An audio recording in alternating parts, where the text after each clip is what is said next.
Right. तो इसके साथ अभी हमारा सेकेंड ये सेशन है पेन मैनेजमेंट पार्ट 2। ओके, तो लास्ट वीक जितना भी हमने चीजें सीखा, आप लोगों ने उसके बाद हॉस्पिटल में गए होंगे, आप लोगों को बहुत सारा डाउट्स आया होगा कि सर ने इससे सिखाया था WHO लैडर, और लेकिन हम लोगों ने तो और कुछ देखा। ऐसे कुछ भी डाउट है तो आप लोग क्लैरिफाई कर सकता है, ठीक है। हर हॉस्पिटल उनका पॉलिसी होता है जो हम शायद चेंज नहीं कर पाएंगे, लेकिन जो भी पैलिएटिव डॉक्टर्स वगैरह हो उन लोगों को अच्छी तरह से ये सब मालूम है। सो अकॉर्डिंगली उन लोग जो पेशेंट्स को दवा वगैरह दे रहे हैं उन लोग वो क्या बोल रहे अकॉर्डिंगली दे देंगे, ठीक है। अगर आप लोग हॉस्पिटल में कोई ये कोर्स करने का क्या सोच रहे हैं तो आप लोग उनको एनकरेज करो, doctors nurses, let them do this course, क्योंकि बहुत सारे चीजें उन लोग सीख सकता है, ठीक है। Sudeep, are you there? Sudeep sir.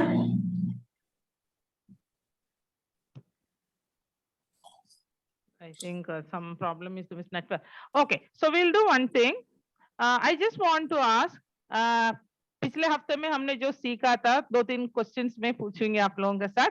Step 1 में हम लोग क्या क्या यूज करते हैं? You can put it in the chat box.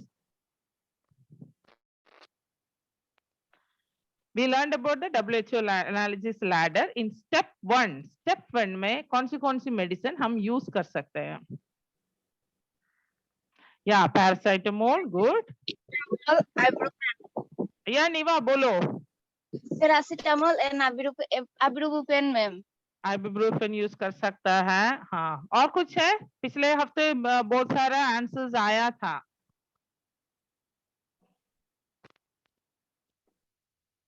What about no, Shirin, no tramadol. Tramadol, NSAIDs, very right. Pammi कुमारी ने लिखा है NSAIDs.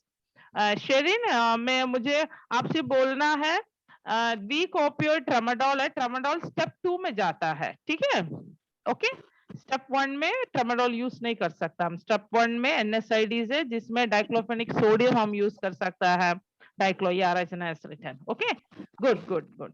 अच्छा ठीक है, इसके साथ हम लोग ने बोला एडजुवेंट्स भी यूज कर सकता है, हमने बताया था। कोई बता सकता है कि एडजुवेंट्स क्या है, कौन सा? अच्छा, ओपियोइड एंटीस्पास्मोडिक। ओपियोइड छोड़ो, ओपियोइड नहीं लिखना। ओपियोइड स्टेप 3 का दवा है जिसमें हम लोग मॉर्फिन ऐसे जैसे लोग दवा यूज करता है, ठीक है। ओपियोइड है। एंटीस्पास्मोडिक जो आपने लिखा ठीक है। ओके शेरिन, उसके अलावा और कुछ एडजुवेंट्स, कुछ एडजुवेंट्स का नाम बता दो आप लोग। एडजुवेंट ड्रग्स का डेक्सोना, या राइट या डेक्सोना। चलो आप लोग मतलब जो भी सीखा है आप लोगों का मन में है, मतलब दिमाग के अंदर है। अच्छा, तो अभी सेकंड क्वेश्चन, स्टेप 2 में कौन सी दवा है? Tramadol, tapentadol 50। टेपेंटाडोल, ट्रामाडोल, या tramadol, good. Stella ma'am, in between I have to ask. Sudeep sir, do you want me to do the sharing? Sir, you're muted. अच्छा, Sudeep is online, huh? Okay.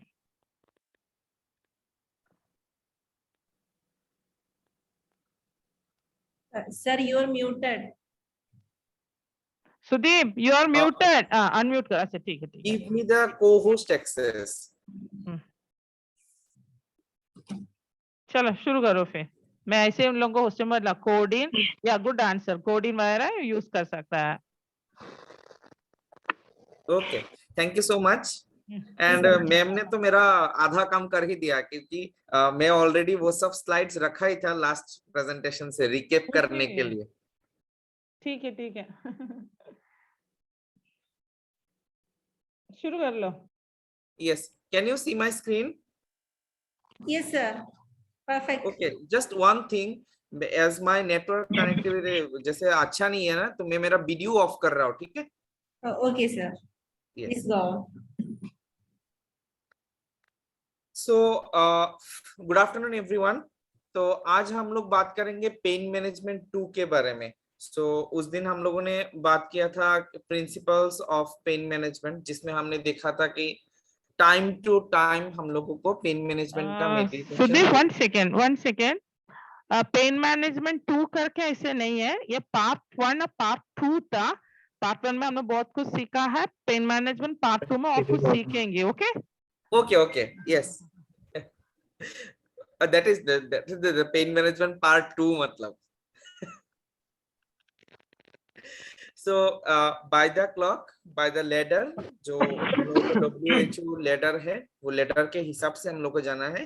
And class, जो medication का class है, वो हम लोगों को ध्यान रखना है कि सेम क्लास का मेडिकेशन दो बार रिपीट नहीं होना चाहिए। एक दूसरा क्लास के साथ जो यूज नहीं हो सकता है, कॉम्पिटेबल नहीं है, ऐसा मेडिकेशन नहीं मिलना चाहिए।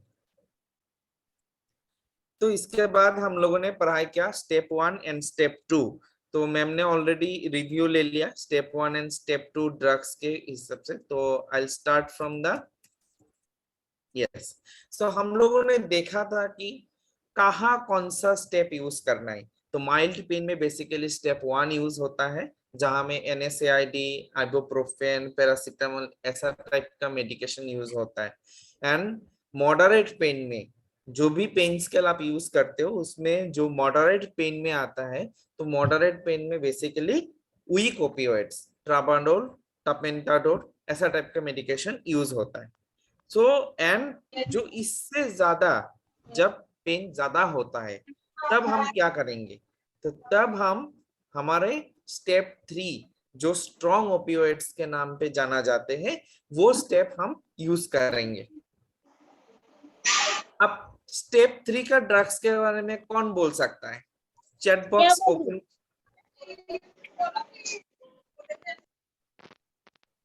स्टेप 3 ड्रग्स, कौन सा ड्रग्स को स्टेप 3 ड्रग्स है? कौन? मॉर्फिन है, टेबलेट मॉर्फिन है। ओके, मॉर्फिन है। किसी ने फेंटा लिखा है, वो फेंटानिल है। Okay good, yes yes sir, बताए, कोई बात नहीं। आप कुछ बता रहे थे,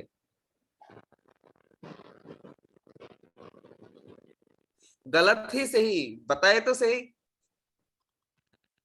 गलत होने से भी कोई बात नहीं, जो आपका मन में आया बोलिए। Okay okay, buprenorphine, yes, morphine, good.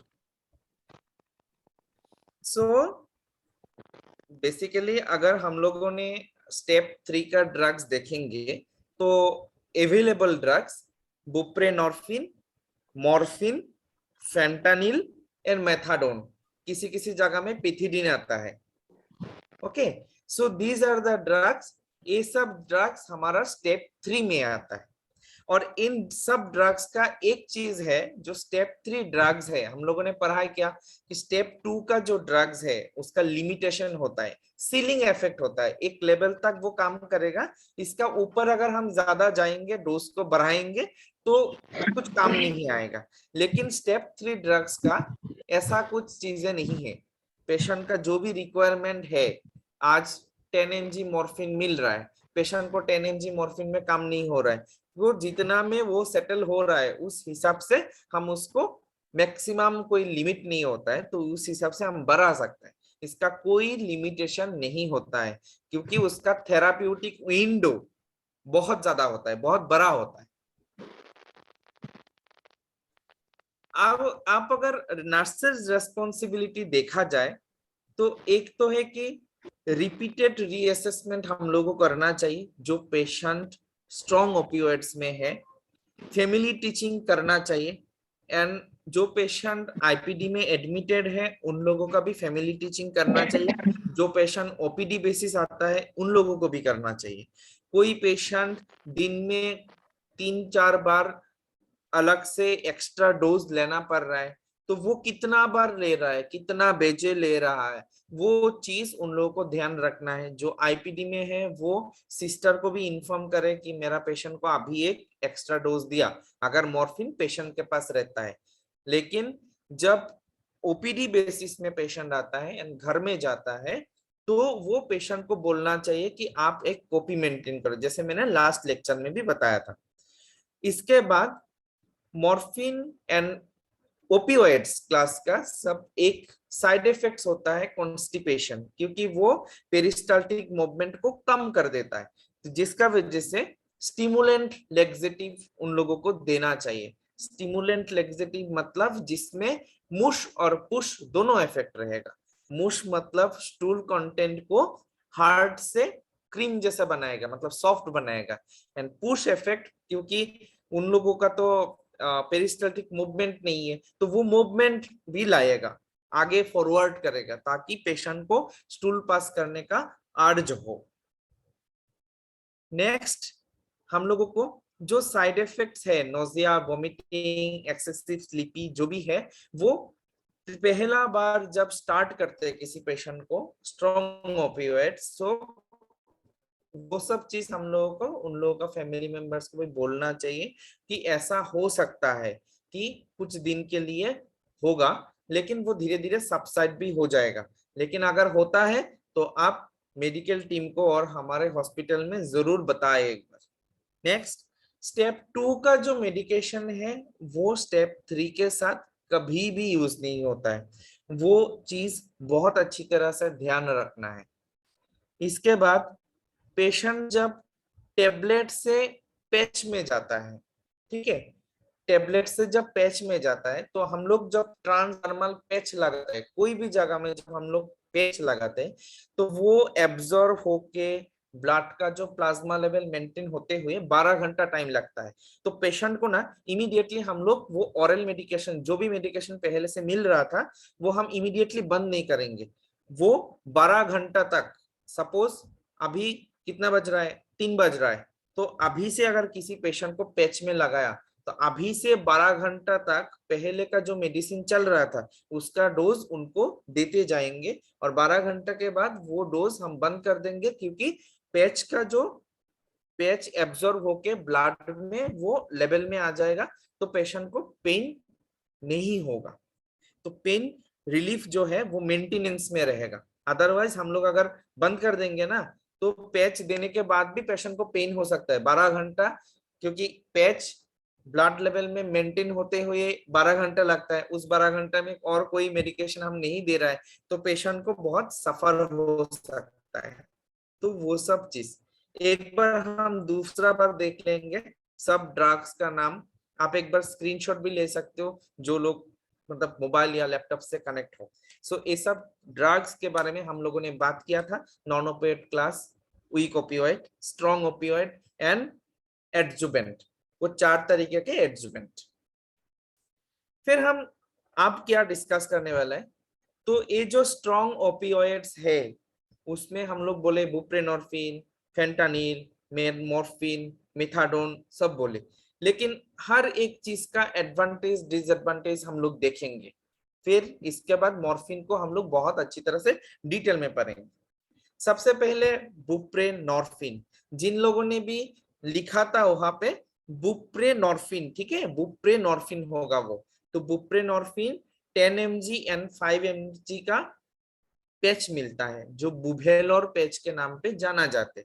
लेकिन कोई भी तरीके का पैच जब दिया जाता है लोगों को, तो एक तो है कि बुभेलोर पैच 7 डेज के लिए रखना पड़ता है, 7 दिन का पैच होता है, तो होल 7 दिन उसको मेंटेन करके रखना बहुत मुश्किल हो जाता है पेशेंट के लिए, तो वो रख नहीं पाता है। तो एक और एडवांटेज वो है कि चलो बार बार याद करके मेडिसिन खाने का जरूरत नहीं है, मेडिसिन ऑलरेडी बॉडी में लगा हुआ है, तो मेरा 7 दिन का और कोई टेंशन नहीं है। तो ये तो एडवांटेज है। डिसएडवांटेज है कि बुबेलोर पैच को 7 दिन मेंटेन करके रखना बहुत मुश्किल होता है। बहुत बार ऐसा होता है कि उसके बीच में बबल्स आ जाता है, तो वो इतना इफेक्टिवनेस नहीं होता है। फिर और एक एडवांटेज है पैच का कि वो पैच के लिए आपको कोई हॉस्पिटल में जाने का जरूरत नहीं है, वो आप घर पे चेंज कर सकते हैं। लेकिन और एक चीज है कि घर पे अगर चेंज करोगे और अगर अच्छा से लोगों को पता नहीं है, तो पेशेंट को बुबेलोर पैच बहुत बार ऐसा होता है कि बुवेलर पैच वो वाटरप्रूफ नहीं है, सो अगर पानी से भीग गया तो उसका इफेक्टिवनेस कम होता है, वो निकाल के चले आते हैं 7 दिन से पहले। तो बहुत बार वो कॉस्ट इफेक्टिव का बारे में अगर सोचेंगे तो बहुत कॉस्टली होता है। और एक डिसएडवांटेज होता है पैच का, क्योंकि हम लोग जब टेबलेट या इंजेक्शन में रखते हैं तो अगर किसी पेशेंट को बीच में भी पेन हो रहा है, मेंटेनेंस डोज के बीच में पेन हो रहा है, तो एसओएस मेडिकेशन तो हम दे सकता है, लेकिन पैच में क्या करेंगे? पैच में तो हम कुछ नहीं कर सकते, पैच से एक्स्ट्रा करके डोज तो हम नहीं दे सकता है। तो बुबेलर का एक टेबलेट मिलता है एडनॉक के नाम पे, वो टेबलेट पेशेंट को देना पड़ता है एक्स्ट्रा करके। तब बोलना पड़ता है कि आपको अगर पैच लगाते हुए भी अगर बीच में दर्द हुआ तो वो टेबलेट आपको लेना पड़ेगा। वो टेबलेट भी 0.2 mg से मतलब लेके 5 mg 10 mg का टेबलेट मिलता है, तो उस हिसाब से पेशेंट को डायरेक्शन देना पड़ता है। लेकिन बुप्रेनॉर्फिन का मैकेनिकली अगर सोचे तो ऐसा होता है ना, बहुत लोग कि कुछ एक काम दिया तो ऐसा बोला करूं कि ना करूं, करूं कि ना करूं, मतलब इक्वली पॉजिटिव भी सोच रहा है नेगेटिव भी सोच रहा है।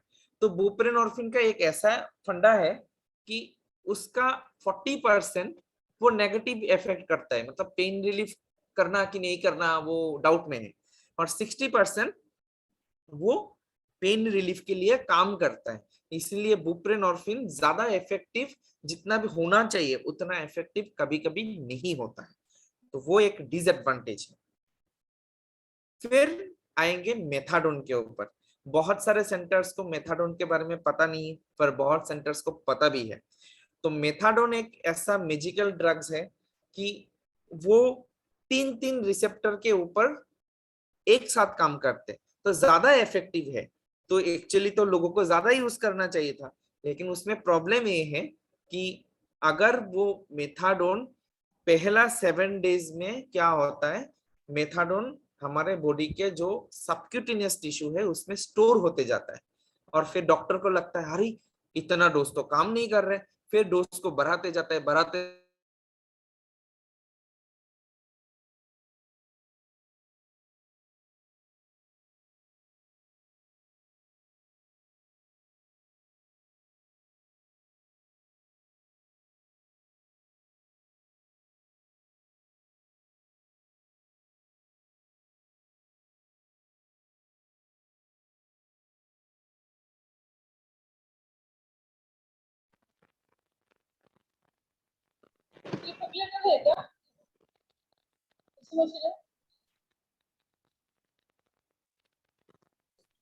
Stella ma'am.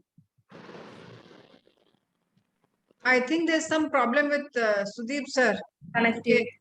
Yeah. I think we lost him. Yeah. Let's wait. Subcutaneous tissue में वो मेथाडोन स्टोर होते जाता है, और इसके बाद डॉक्टर को लगता है कि ओके मैं जो डोज दे रहा हूँ वो काम नहीं कर रहा है पेशेंट के लिए, तो वो बढ़ाते जाता है नेक्स्ट दिन या फिर 24 आवर्स के बाद वो बढ़ाते जाता है 10%, 20%, 30% करके बढ़ाते। और एक टाइम में क्या होता है, यहाँ से डॉक्टर भी डोज बढ़ा दिया और सबक्यूटेनियस से भी वो रिलीज करना स्टार्ट किया, तब वो सिचुएशन आउट ऑफ कंट्रोल जाता है, और बाद में वो पेशेंट को बहुत सारे साइड इफेक्ट होने के चांसेस रहता है, जिसका वजह से बहुत सारे सेंटर्स अगर trained doctor and trained nurses नहीं है तो वो लोग यूज करना मतलब इंडिकेटेड नहीं मानते। फिर आते हैं फेंटानिल में। फेंटानिल हमारे यहाँ पे बहुत जगह में बहुत डिफरेंट चीजें मिलता है, लॉलीपॉप में आता है, इसी में स्प्रे के हिसाब से भी आता है, बट जो अवेलेबल बहुत सारे अवेलेबल है वो है पैच के हिसाब से। एंड पैच देखिए 12.25 mcg, 50 mcg, then 75 mcg and 100 mcg। आजकल 12.5 मैक्स का भी मिलता है, 12.5 मैक्स। एंड फेंटानिल का इंजेक्शन भी है, लेकिन फेंटानिल हमेशा आप लोग याद रखना कि मॉर्फिन का जो डोज होता है ना वो mg में होता है, एंड फेंटानिल का जो डोज होता है वो मैक्स में होता है, माइक्रोग्राम mcg।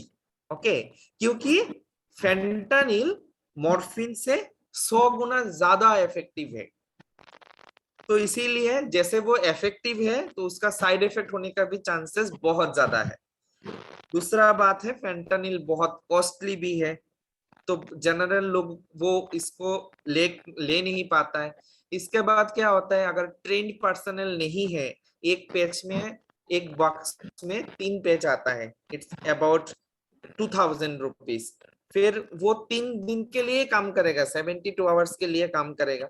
और 72 आवर्स से पहले अगर पेशेंट को उस जगह में याद नहीं है, उसके ऊपर से पेशेंट सो गया या तो फिर कुछ हुआ, कपड़े के फ्रिक्शनों के वजह से अगर निकल गया, तो इमीडिएटली दूसरा पेज लगाना पड़ेगा। जहां में एक पेज का कॉस्ट 700 रुपीज के करीब नियरेस्ट है, वो 3 दिन के पहले ही वो निकल गया, तो वो बहुत ही कॉस्ट इफेक्टिव नहीं होता है, पेशेंट फैमिली मेंबर्स के लिए बर्डन हो जाता है। एंड टेक्निकली अगर देखा जाए तो फेंटानिल मैन मेकिंग ओपियोइड्स है, स्ट्रॉन्ग ओपियोइड्स, लोगों ने मिलके उसको बनाया है लैब में, तो इसीलिए वो एकदम सेल्फिश के जैसा सिर्फ म्यू ओपियोइड्स में, म्यू रिसेप्टर में ही काम करते हैं। तो जिसका वजह से बहुत सारे, मतलब जैसे बोन पेन में फेंटानिल ज्यादा काम नहीं करता है, तो इतना कॉस्टली मेडिसिन है, खरीद के लाएंगे, फिर बहुत सारा मेडिसिन पेन में काम भी नहीं करेगा, तो ये प्रॉब्लम है। तो बहुत सारे प्रॉब्लम्स की वजह से वो फेंटानिल को लोग नहीं यूज करते वेरी ऑफनली, बट वो बाजार में मिलता है बोल के जो जितने सारा हॉस्पिटल्स या फिर इंस्टीट्यूशन है जिनको मतलब स्ट्रॉन्ग ओपियोइड्स प्रोक्यूर करने का या फिर मॉर्फिन प्रोक्यूर करने का लाइसेंस नहीं होता है, देन डॉक्टर के प्रॉपर प्रिस्क्रिप्शन के हिसाब से वो लोग फेंटानिल को लाके पेशेंट को मैनेज करते हैं, वो शॉर्ट टर्म। अब हम देखेंगे मॉर्फिन। मॉर्फिन एक बेसिकली नेचुरल गिफ्टेड ओपियोइड्स है, एंड वो इसीलिए नेचुरल गिफ्टेड है बोल के वो हमारे बॉडी के ऊपर बहुत अच्छा से काम करते हैं। दूसरा चीज है, वो म्यू ओपियोइड को छोड़ के अदर जितना भी पेन का रिसेप्टर है सबके ऊपर ही थोड़ा बहुत काम करता है। जैसे कि बोन पेन में भी, बोन में म्यू रिसेप्टर नहीं होता है, बहुत कम होता है, बट मॉर्फिन देने के बाद बोन पेन भी थोड़ा बहुत कम हो जाता है, क्योंकि अदर रिसेप्टर के ऊपर भी उसका इक्वल और नजदीकी वाला इफेक्टिवनेस देखा जाता है। अब मॉर्फिन हमारे यहाँ पे अवेलेबल कैसे होता है, तो मार्केट में मॉर्फिन, ये जो आप देख रहे हो ना, पहले वाला जो पिक्चर है, ये वाला पिक्चर, तो ये जो आपको वायोलेट कलर के जो टेबलेट दिखाई दे रहा है, दैट इज आपका एक्सटेंडेड रिलीज और सस्टेन्ड रिलीज टेबलेट है, तो एसआर बोलते हैं, मॉर्फिन एसआर। तो मॉर्फिन एसआर ऐसा कोटेड में आता है, और जो वार्मोर देख रहा है ना आप लोगों को, तो वो है IR tablet, instant release tablet. Okay, and side में देखो इंजेक्शन, तो दो डिफरेंट कंपनी का इंजेक्शन मैंने रखा, कुछ एक ऐसा टाइप का वायल में आता है, कुछ एक एम्पल में आता है, बट मैक्सिमम टाइम वो 1 ml इंजेक्शन में आता है जिसका स्ट्रेंथ 10 mg होता है। बट बहुत सारे जगह में गवर्नमेंट खरीदता है जहां से, तो वो 1 ml इंजेक्शन 15 mg के इक्वल होता है, तो वो आप स्ट्रेंथ खुद देख लेना। लेकिन हम लोगों को जो पॉइंट याद रखना है वो है कि आयर जो टेबलेट है, इंस्टेंट रिलीज जो टेबलेट होता है, जो मैंने यहाँ पे देखो वार्मर जो दिखा है, ये जो वार्मर जो दिखा है, ओके, वो वार्मर क्या होता है, वो 3 से 4 घंटा तक ही उसका एक्शन रहता है, और एडमिनिस्ट्रेशन किसी पेशेंट को देने के बाद पहला 45 मिनट से 60 मिनट में उसका एक्शन आ जाता है। तो हम लोग जब भी किसी पेशेंट को मॉर्फिन देते हैं तो 1 घंटा के बाद पेशेंट को रीअसेस करना चाहिए कि उनका पेन कितना कम हुआ।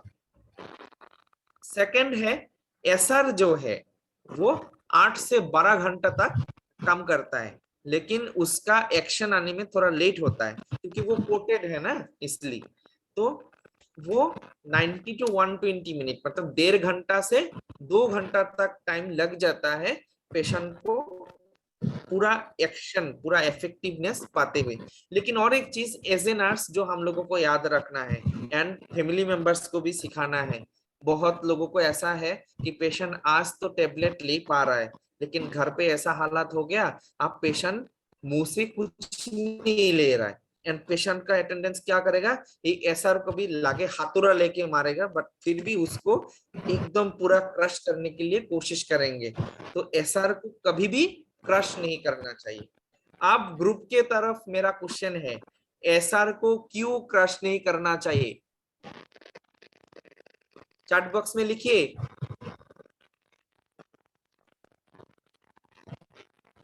एसआर टेबलेट को, सस्टेन रिलीज टेबलेट को क्रश क्यों नहीं करना चाहिए?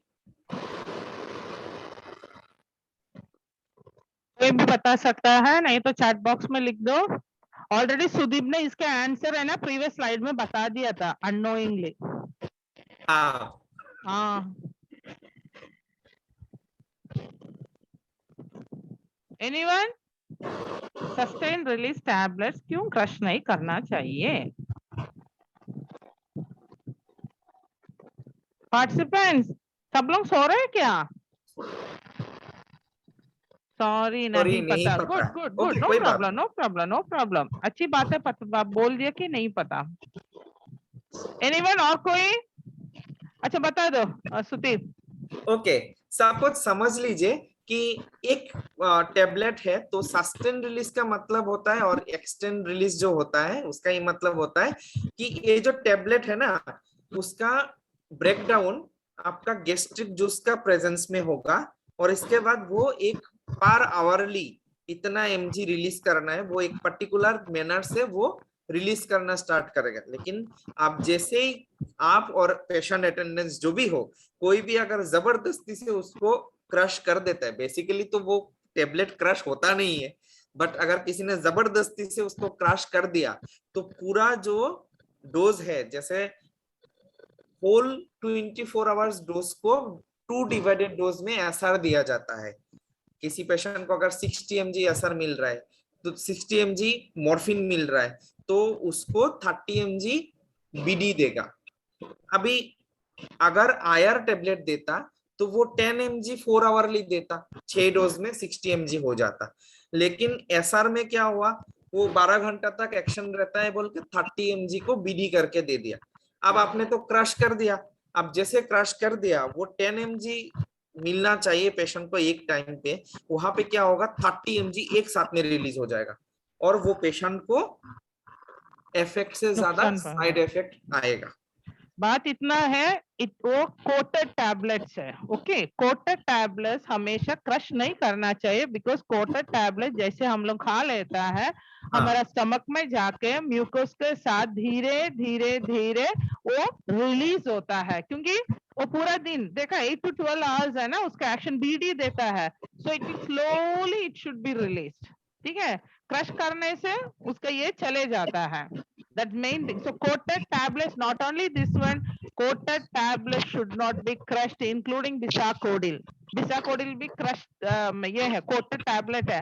बहुत लोग क्या करता है, Bisacodil को क्रश करके ये राइस ट्यूब के अंदर डाल के दे देता है, जो पेशेंट को राइस ट्यूब है। सो कोटेड टैबलेट जो भी हो, कोटेड टैबलेट ऊपर है ना, आप लोग एक शाइनिंग दिखाई देगा, वो स्वीट है, थोड़ा सा शुगर कोटेड जैसा है। ठीक है, so it should not be crushed. किसी ने कुछ पूछ रहा था। अच्छा, I think Ruby Kumari. अच्छा Ruby, you can ask. Hello, we lost. Maybe she will ask again, और कोई बात नहीं, कोई बात गलती नहीं। से हुआ। अच्छा, ओके, लेट्स कंटिन्यू। कंटिन्यू। तो इसके बाद तो अल्टीमेट बात हुआ कि एसआर टेबलेट या कोई भी कोटेड टेबलेट हो, तो उस टेबलेट को एक साथ में क्रश नहीं करना चाहिए, ताकि वो टेबलेट का इफेक्टिवनेस कम हो जाए, और कभी कभी उसका इफेक्टिवनेस ज्यादा बढ़ जाए, जरूरत से ज्यादा, और पेशेंट को साइड इफेक्ट आ जाए। जैसे बिसाकोडाइल को आपने अगर क्रश कर दिया तो वो एब्जॉर्ब अच्छा से नहीं होगा और वो पहले एब्जॉर्ब हो जाएगा, तो उसका इफेक्ट बेसिकली लार्ज इंटेस्टाइन में होना चाहिए, तो लार्ज इंटेस्टाइन तक पहुंचेगा ही नहीं वो टेबलेट। सो इसी तरह से आप अगर मॉर्फिन टेबलेट को, एसआर टेबलेट को क्रश कर देते हैं तो होल टेबलेट जो पूरा डोज है एक साथ में रिलीज हो जाएगा, पेशेंट को साइड इफेक्ट हो सकता है। अब वो सिंपल फॉर्मूला एक है याद रखने के लिए, जैसे समझ लीजिए कि हम लोग जब ऑरल टेबलेट देता है तो ऑरल टेबलेट क्या होता है, हम लोग जब देते हैं तो 100% वो एब्जॉर्ब नहीं होता है, वो हमको भी पता है। तो ऑरली कुछ भी दो तो वो 100% एब्जॉर्ब नहीं भी हो सकता है। अगर वो सबक्यूटेनियस या फिर आईएम देते हैं तो वो थोड़ा टाइम लगता है ना ब्लड स्ट्रीम तक पहुंचते हुए एब्जॉर्ब होके। एंड अगर आईवी देते हैं तो क्या है, डायरेक्टली हम ब्लड स्ट्रीम में दे रहा है। तो ऑलवेज रिमेंबर कि इंजेक्शन मॉर्फिन का जो डोजेज होता है वो आईवी में सबसे कम होता है, सबक्यूटेनियस में थोड़ा ज्यादा होता है एंड ऑरल में और थोड़ा ज्यादा। कितना ज्यादा, तो ऑरल से ऑरल जितना डोज है उसका 3 भाग का 1 भाग डोज होगा आईवी में, और आईवी डोज का 3 गुना ज्यादा डोज होगा ऑरल में। इतना याद रखना है आपको।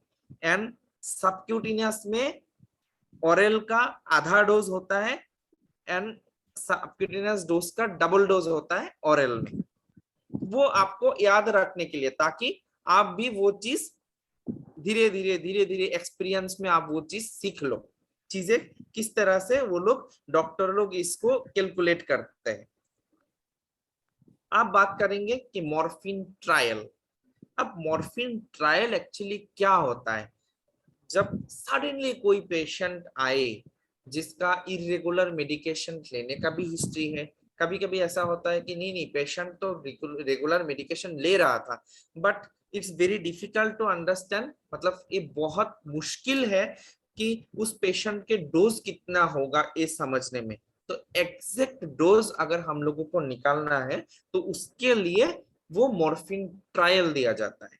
तो बेसिकली पेशेंट जिन लोगों को पेन के ऊपर स्टेप 1 एंड स्टेप 2 ड्रग्स के देख के ड्रग्स के साथ पुअर कंट्रोल है, उस पेशेंट में स्टेप 3 ड्रग्स एंड वो मॉर्फिन ट्रायल दिया जाता है।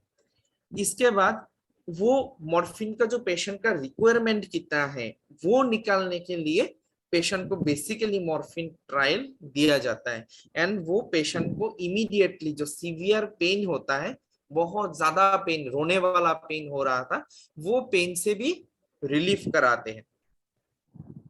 अब वो ट्रायल का प्रोसीड्यूर कैसा है, तो बेसिकली हम लोग अगर देखेंगे तो सबसे पहले कैसा है ना, हम लोग अगर जिम जाते हैं तो क्या करते हैं, जिम इंस्ट्रक्टर बोलता है सबसे पहले वेट करके आओ। तो आज का वेट जो है आपको फिर 15 दिन के बाद वेट करवाएंगे, तभी ना पता चलेगा कि जिम करके आपका कितना कम हुआ, कितना ज्यादा हुआ वो चीज। तो सबसे पहले हम लोगों को पेशेंट का पेन सीवियरिटी एप्रोप्रिएट स्केल के हिसाब से, पेशेंट का जो एज ग्रुप है वो उस एज के हिसाब से जो भी एप्रोप्रिएट होगा वो स्केल यूज करके हम लोगों को नोट करना चाहिए। इसके बाद वो जो इंजेक्शन मैंने दिखाया था ना कि 1 ml का इंजेक्शन आता है जो 10 mg इंजेक्शन होता है, वो 10 mg इंजेक्शन को 1 ml आता है ना, वो हम लोग एक 10 ml का सिरिंज लेना है, उसमें से 1 ml मॉर्फिन लेना है और 9 ml NS लेना है। तो पूरा वॉल्यूम कितना हो जाएगा, 10 ml का हो जाएगा। और इंजेक्शन कितना था, 10 mg। तो मतलब अभी 10 ml इक्वल टू 10 mg, मतलब 1 ml इक्वल टू 1 mg। तो हमारा सॉल्यूशन पूरा एकदम 1 ml इक्वल टू 1 mg का हो गया। आप क्या करेंगे, पेशेंट को एक आईवी लाइन लगा के स्लो 1 mg आईवी देंगे, और इसके बाद फिर कैनुला में भी बहुत सारा मतलब इंजेक्शन थोड़ा बहुत तो कैनुला में भी रह जाएगा ना, ताकि वो ऐसा ना हो। तो हर बार 1 mg इंजेक्शन देने के बाद 3 हम फ्लश करके देंगे धीरे से, ताकि हमने जितना इंजेक्शन दिया उतना इंजेक्शन पेशेंट के ब्लड स्ट्रीम में जाके पहुंचे और पेशेंट को इफेक्ट आई। तो इसके बाद हम लोग 10 मिनट तक वेट करेंगे, फिर 10 मिनट के बाद पूछेंगे भैया आपका पेन कितना कम हुआ, फिर हमने रीअसेस करेंगे।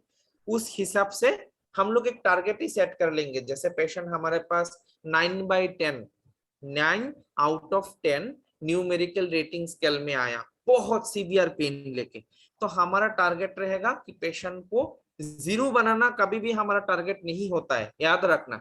हमारा टारगेट होता है पेशेंट को कंफर्टेबल पेन रिलीफ देना। तो बेसिकली 3 आउट ऑफ 10 और नहीं तो 4 आउट ऑफ 10, इतना इसके बीच में रखना है।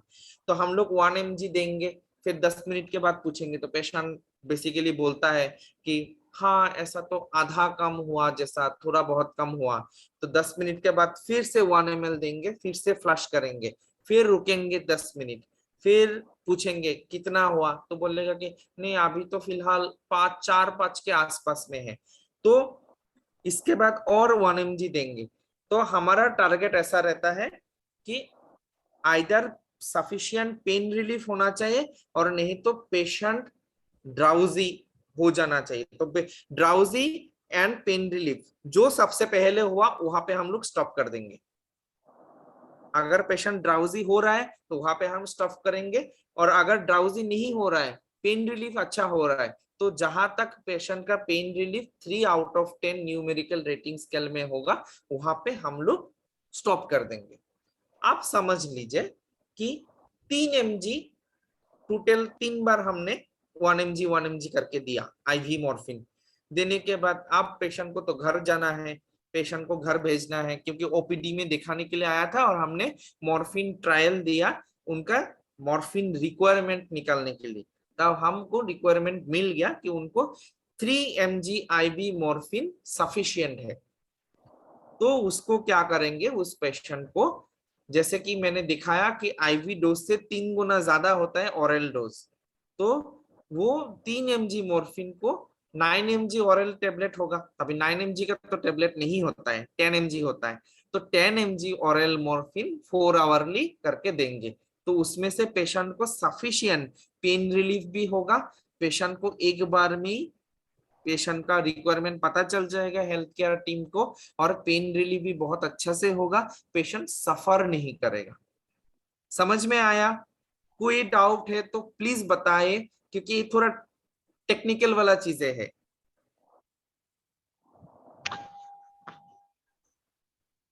सर मॉर्फिन का डोज समझ में आ गया, बट ये आईआर और एएसआर में डाउट है।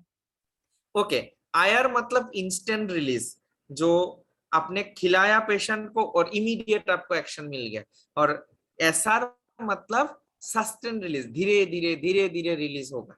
तो ये बेसिकली क्या होता है, बहुत बार मॉर्फिन 4 घंटा बाद में खाना पड़ता है ना, तो बहुत सारा ओल्ड एज वाला लोग होता है, या तो फिर कोई लोग ऐसा बहुत बिजी काम करने वाला होता है, तो इन लोगों को याद नहीं रहता है, टाइमिंग याद नहीं रहता है। तो इन लोग आके डॉक्टर साहब को बोलता है, डॉक्टर साहब ऐसा कोई दवाई है क्या जो मॉर्फिन बार 4 घंटा में लेना पड़ता है ना, ये थोड़ा मुश्किल है, और रात को उठ के 2 बजे का मॉर्फिन लेना भी थोड़ा मुश्किल है, तो आप ऐसा दवाई दे सकते हैं क्या जिसमें मुझे इतना बार लेना नहीं पड़ेगा? तो वो आईआर का जो टोटल 24 आवर्स डोज है उसको 2 या 3 डिवाइडेड डोज में एसआर में कर देता है। तो वो एसआर पूरा दिन भर का एक अच्छा से मेंटेनेंस में रखते हैं। तो वो रिलीजिंग मतलब टेबलेट का एक्शन में कोई मतलब नहीं है, एक्शन बराबर है, पेन रिलीफ करना है उसका एक्शन है, बट वो मैकेनिज्म ऑफ एक्शन जो है वो थोड़ा डिफरेंट है। आईआर इमीडिएटली रिलीज होता है और एसआर जो है वो धीरे धीरे रिलीज होगा। समझ में आया? Yes sir. ओके, और किसी का कोई डाउट है इस जगह में? Hello sir. हाँ बोलिए। हेलो हाँ सर, तो जो एसआर वाला टेबलेट जो 30 mg का बीबी है ना, तो हाँ। उसको तो तोड़ के नहीं दे सकते, तो वो राइस टू फीडिंग को तो नहीं दे सकता है, जो राइस टू फीडिंग होता है ना, राइस टू नहीं, फीडिंग। तो राइल्स ट्यूब वाला पेशेंट में आईआर ही देना चाहिए, आईआर ही देना पड़ता है। एंड राइल्स ट्यूब वाला पेशेंट में बेसिकली पेशेंट को भी, पेशेंट अगर सो रहा है तो ज्यादा डिस्टरबेंस भी नहीं होता है, क्योंकि वो फीडिंग के तौर पे आराम से दे सकता है पेशेंट को अगर थोड़ा फाउलर्स करके, तो इसीलिए तो आराम से वो आईआर ही देना पड़ेगा राइल्स ट्यूब वाला पेशेंट में। एसआर नहीं दे सकता है। लेकिन बहुत सारे पेशेंट ऐसा है, सीए बकल म्यूकोजा है, राइल्स ट्यूब है, बट बेसिकली ट्राई करने से वो मुंह से ले सकता है। तो कंसीडरिंग ऐसा बहुत लोग बोलता है कि हाँ हाँ हम तो ले लेंगे, ऐसा बीच बीच में तो खाना खाते ही है, बट यहाँ से निकल जाता है, मतलब साइड से मेरा निकल जाता है, बट वो टेबलेट तो डायरेक्टली मैं एकदम अंदर तक डालता हूँ और वो मैं खा ले सकता हूँ। तो ऐसा वाला पेशेंट में राइल्स ट्यूब के साथ भी मुंह से लेने के लिए एसआर दिया जाता है, कंसीडरिंग केस में, अगर पेशेंट इतना कॉन्फिडेंट है तो। हाँ, और सर वो जो क्या है बेसोक्रोडाइल जो बोला है मैम ने, वो भी नहीं दे सकते एक्चुअली। तो हम हाँ। लोग मॉर्फिन के साथ कंटिन्यू बेसोक्रोडाइल ही मतलब ग्राइंड करके ही देते हैं। तो ग्राइंड करके नहीं देना चाहिए, इसलिए बिसाकोडाइल का एक्शन नहीं मिलेगा आपको अच्छी तरह से। और अगर पेशेंट राइल्स ट्यूब में है तो बेसिकली अच्छा चीज है कि क्रीमाफिन प्लस एक ये आता है, सिरप आता है जिसमें सोडियम पिकोसल्फेट है, वो भी बिसाकोडाइल के जैसा ही काम करता है। तो आप वो सिरप दे सकता है इंस्टेड ऑफ बिसाकोडाइल, मतलब बिसाकोडाइल के अलावा ऑल्टरनेट ड्रग्स। और सर 2 क्वेश्चन है मेरा। और सर वो जो आपने बोला है ना फर्स्ट स्टेप वाला मेडिसिन और थर्ड स्टेप वाला मेडिसिन एक साथ में नहीं देना चाहिए, लेकिन हम लोग तो यहाँ पे मतलब पहले हम लोग पैरासिटामोल, उसके बाद आइबुप्रोफेन, उसके बाद आइबुप्रोफेन से काम नहीं हुआ है, मॉर्फिन से वो ट्रायल नहीं हो रहा है, फेंटानिल, ऐसे तो कंटिन्यू हम लोग एक साथ ही। देखिए बहुत सारा तो ऐसा नहीं देना चाहिए।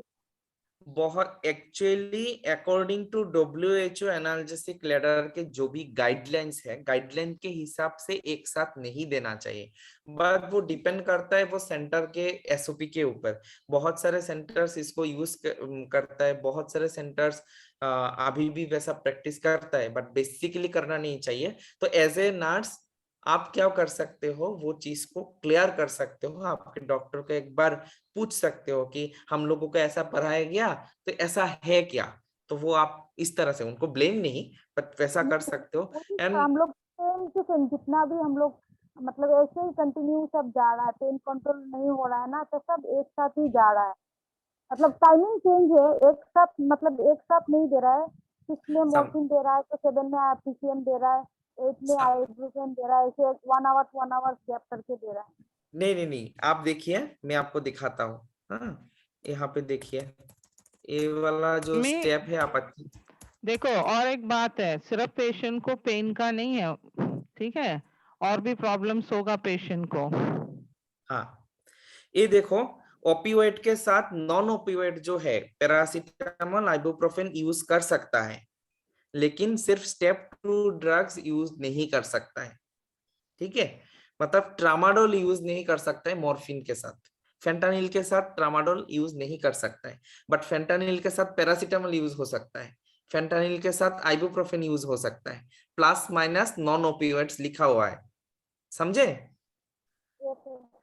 हाँ एंड पम्मी और एक बात है, एडजुवेंट्स पे यूज होता है पेशेंट को, तो ये पेशेंट को सिर्फ दर्द का नहीं है, ठीक है, पेन तो होगा, उसके साथ साथ हम लोग और भी देखना चाहिए, that is the total pain, concept of total pain वहां पर हम लोग सोचना चाहिए।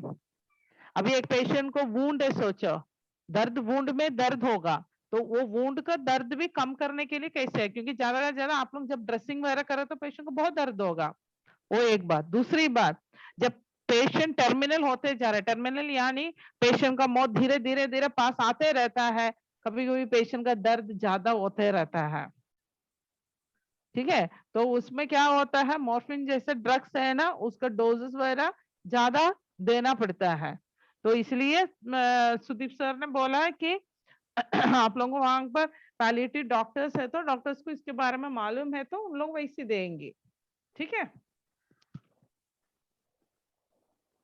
ओके सुदीप और कंटिन्यू। ट्रायल के बारे में, मॉर्फिन ट्रायल के बारे में आप लोग सब क्लियर हो, कोई डाउट है। एंड ट्रायल भी ऐसी चीज है, सभी जगह में ट्रायल नहीं दे रहा है, हाँ बहुत कम जगह में ट्रायल, अभी केरला में मोस्ट ऑफ द जगह पे ट्रायल देख के हम लोग लेता है, ट्रायल देता है, बहुत सारा प्लेसेस में दे रहा है, लेकिन ऐसे भी जगह है जहां पर ट्रायल नहीं देता है।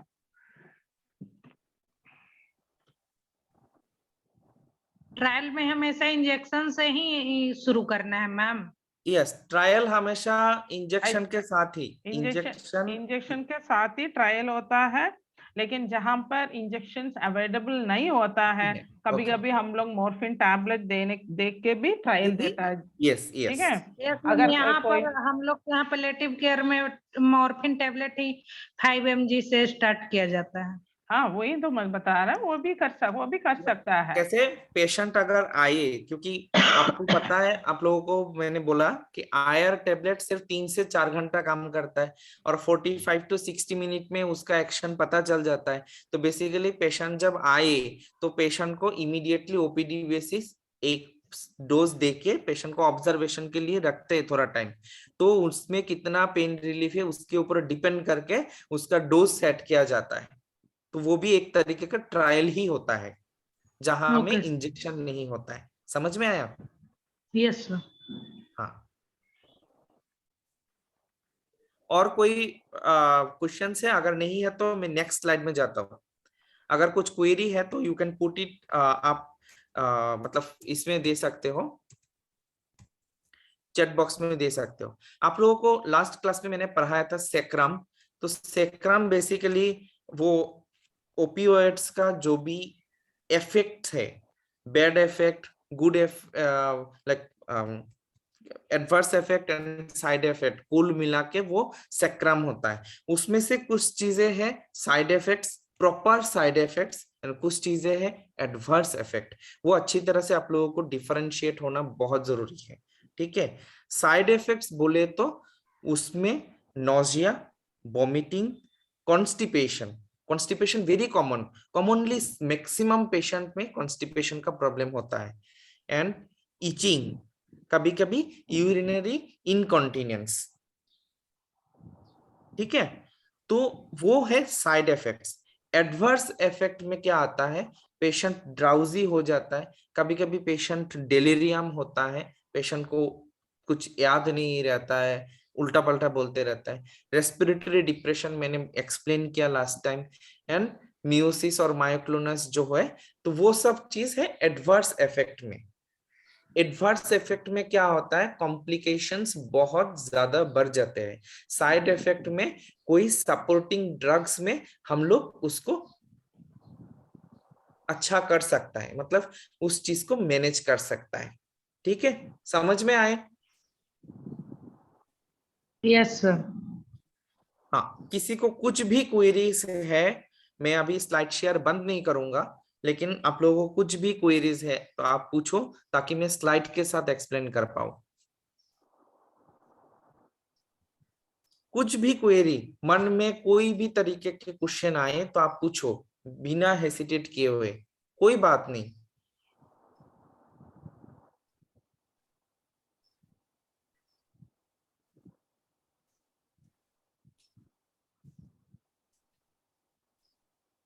अब मैं एक चीज बताने वाला हूँ, जो लोग ऑलरेडी पैलिएटिव केयर सेंटर में काम कर रहा है, एंड उन लोगों को पता होगा कि मॉर्फिन अगर रेगुलर डोज में किसी पेशेंट को मिलता है तो रात का जो डोज है वो बहुत लोगों ने डबल डोज देता है।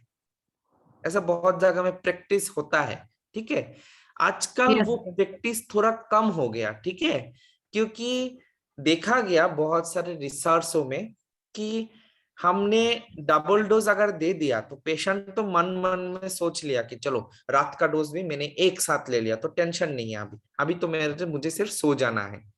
तो पेशेंट साइकोलॉजिकली ठीक है, बट अगर टेक्निकली सोचा जाए, आयर टेबलेट तो सिर्फ 4 ही घंटा काम करता है। तो आप चाहे 10 mg दो, आप चाहे 50 mg दो, वो तो 4 ही घंटा काम करेगा ना। तो ऐसा तो नहीं है कि आपने डबल डोज दे दिया बोल के 4 घंटा के जगह में 8 घंटा काम करेगा, उसका कोई एविडेंस नहीं है। तो जिसका वजह से बहुत सारे सेंटर्स क्या करते हैं आजकल, वो डबल डोज वाला चीजें थोड़ा बंद कर दिया, क्योंकि लो डोज में बहुत लोग देते थे। अब जब पेशेंट को ज्यादा डोजेस लगने लग गया, 40 mg 4 आवरली मिल रहा है, आप रात को आप 80 mg कैसे दे सकते हो? रात को 80 mg दोगे, इट्स डबल ना। तो पेशेंट को साइड इफेक्ट होने का चांसेस रहता है। पेशेंट रात को सो जाएंगे, पेशेंट का अटेंडेंस होते रहेंगे, कुछ भी साइड इफेक्ट हुआ तो किसी को पता भी नहीं चलेगा। तो वो डबल डोज वाला चीजें आजकल बहुत जगह में चेंजेस हो रहा है, वो चीज हम लोगों को ध्यान रखना चाहिए। Sudeep sir, yes. एक आई थिंक पार्टिसिपेंट ने क्वेश्चन किया है, शीला कुरी, कि मायोसिस एंड मायोसिनियस क्या है? ओके, मायोसिनास नहीं है, मायोक्लोनास है। ओके, मियोसिस होता है कि हमारा जो प्यूपिल होता है, जो लोग आईसीयू में काम किया उन लोगों को पता होगा, प्यूपिल रिएक्शन आप लोग हर घंटे को देखते हो ना। तो प्यूपिल जब पिन पॉइंट हो जाता है, आप जब टॉर्च मारे, टॉर्च लिए हुए पेशेंट के आंखों में मारे तो ऐसे भी पिन पॉइंट थोड़ा हो जाता है। ऐसा नहीं है, बिना टॉर्च में आप अगर पेशेंट के आई को देखे तो अगर पेशेंट का प्यूपिल पूरा पिन पॉइंट छोटा होके है तो उसको म्यूसिस बोलता है। वो एक वार्निंग होता है हेल्थ केयर पर्सनल के लिए कि द पेशेंट, इस पेशेंट को साइड इफेक्ट और पेशेंट को एडवर्स इफेक्ट आ रहा है। फिर मायोक्लोनस होता है सीजर जैसा जर्किंग, बट वो सीजर नहीं है। सीजर में तो पेशेंट अनकॉन्शियस हो जाते हैं, उस टाइम के लिए उनके साथ क्या हो रहा है पेशेंट को पता नहीं है। बट मायोक्लोनस में पेशेंट को पता होता है कि पेशेंट के साथ क्या होता है, बट ऑटोमेटिकली वो कोई एक बॉडी पार्ट पेशेंट जर्किंग होता है। समझ में आए? Yes sir. ओके सर, एक और सवाल है। हाँ, चाइल्ड में किस एज से टेबलेट मॉर्फिन स्टार्ट करना चाहिए? टेबलेट मॉर्फिन जो स्ट्रॉन्ग ओपियोइड है उसके लिए कोई भी ऐसा एज ग्रुप बाउंडेड नहीं है। कोई भी एज ग्रुप्स को चाइल्ड में हम लोग यूज कर सकता है, और स्ट्रॉन्ग ओपियोइड पर केजी बॉडी वेट का एक कैलकुलेशन है, उस हिसाब से स्टार्ट कर सकता है। सिर्फ ध्यान रखना है कि वीक ओपियोइड जो ट्रामाडोल वगैरह है वो बच्चों में यूज नहीं होता है, बट स्ट्रॉन्ग ओपियोइड जितना भी छोटा बच्चा हो उसमें भी यूज हो सकता है अगर पेशेंट को इंडिकेशन है तो। प्रेग्नेंट वुमेन को मॉर्फिन दे सकता है? यस, प्रेग्नेंट वुमेन को मॉर्फिन दे सकता है, बट वहां पे आपको पेशेंट को बहुत ही क्लोज ऑब्जर्वेशन में रखना चाहिए। स्टेला मैम उसमें कुछ बोलोगे? क्योंकि मैंने कभी प्रेग्नेंट वुमेन कैंसर पेन लेके आते हुए या फिर मॉर्फिन लगने वाला पेन में मैंने नहीं देखा।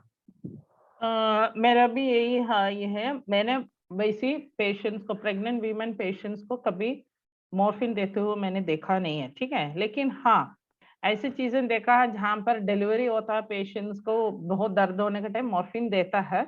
लेकिन बात यह है, अगर 4 घंटे के पहले देने से बच्चा है ना जो आ रहा, बच्चा बहुत लेथार्जिक हो जाता है, द बेबी वोंट रिस्पॉन्ड। इसलिए मॉर्फिन देने में बहुत सारा प्रॉब्लम्स है। लेकिन एक कैंसर ट्रीटमेंट में मैंने तो इतना साल के बीच में मैंने देखा नहीं, मेरे को याद भी नहीं है उसका, सो आई डोंट हैव। लेकिन हाँ, लेबर केसेस में मॉर्फिन देते हुए I worked a lot in that, वो तो मुझे मालूम है। लेकिन इन दिस केस मुझे मालूम है। अगर आप लोगों को जिसने ये क्वेश्चन पूछा,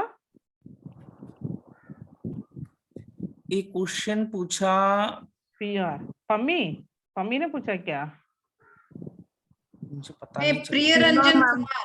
प्रियरंजन, आपने कभी देखा है कि कोई वहां पर प्रेग्नेंट पेशेंट्स को मॉर्फिन देते हुए कैंसर या दूसरा कोई बीमारी की वजह से?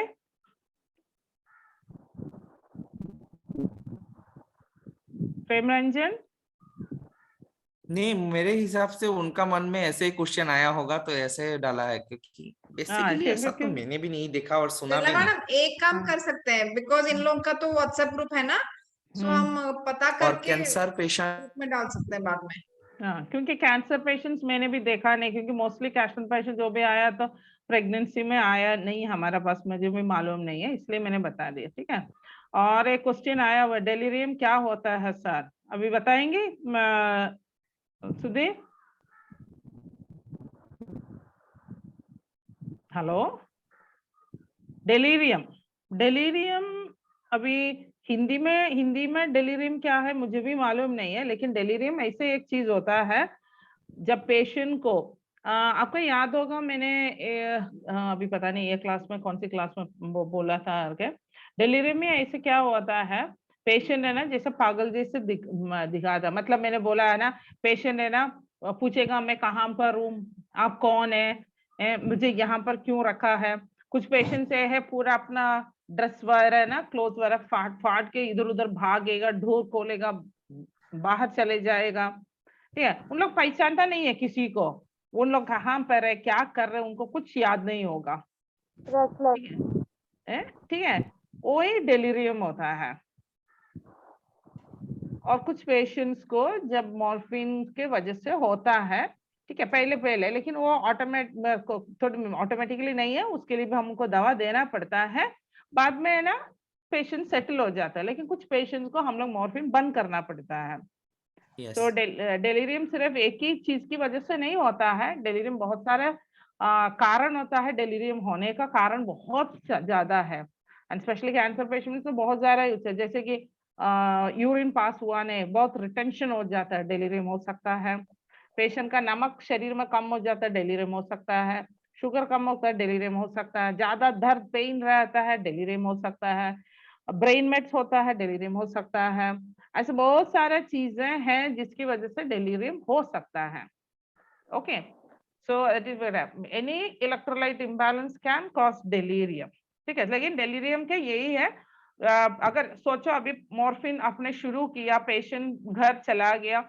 2 दिन के बाद पेशेंट का फैमिली आपको फोन करके बता रहे पता नहीं 2 दिन से पिताजी पता नहीं क्या क्या बात कर रहे वो हमको पहचानता नहीं है खाना नहीं खा रहे जब देखो भागने के लिए सोचता ये कर रहे सब जो भी घर पे चीज है सब खींच रहे तो सब हमारा फर्स्ट क्वेश्चन ये होना चाहिए उनको पेशेंट को पूछना चाहिए कि मॉर्फिन का कुछ दवा ले रहे हैं क्या फिर पूछो आप पेशेंट को क्या खाना दे रहे हैं क्योंकि शायद इलेक्ट्रोलाइट इम्बैलेंस हो गया होगा नमक कम हो गया होगा उसकी वजह से भी हो सकता है सो ऐसे वाले पेशेंट को हम पूरा जांच करना पड़ेगा ठीक है ये नहीं है कि सिर्फ मॉर्फिन के वजह से होता है करके लेकिन पूरा जांच करना पड़ेगा और उनको ये भी बता सकता है अगर उन लोग सोच रहे एक और कोई प्रॉब्लम नहीं इसी की वजह से है तो उनको बोला अभी के लिए आप लोग मॉर्फिन दवा नहीं देना और आप लोग हॉस्पिटल में आ जाओ जैसे कि पैलिएटिव केयर जहां पर भी आप लोग आ जाओ करके फिर हमको देखना पड़ेगा पेशेंट को तो इसलिए मैंने बोला कॉजेस ऑफ डेलीरियम का कारण बहुत होता है तो हम लोग को पता होना चाहिए कि कौन सी कारण की वजह से शुरू हुआ था उसकी वजह से जांच बहुत जरूरी है ठीक है हेलो ओके मैम आया है वो मैसेज में अच्छा आ गया अच्छा ठीक है सो हाँ can we go for the presentation 4 बज गया then we will take some more questions yes I think अच्छा ठीक है तो आज का प्रेजेंटर रेडी है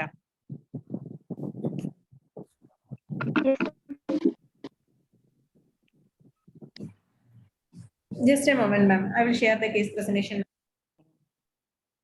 तो आज का प्रेजेंटर है Parishmita. Parishmita. So so we will start off now. तो आप कहाँ से हो परिश्मिता? मैं शिवसागर सरायली से हूँ।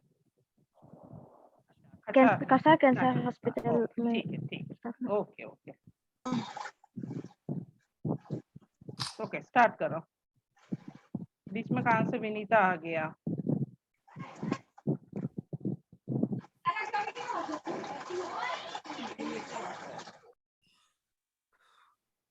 Good afternoon, everyone. Today I'm going to present my case presentation.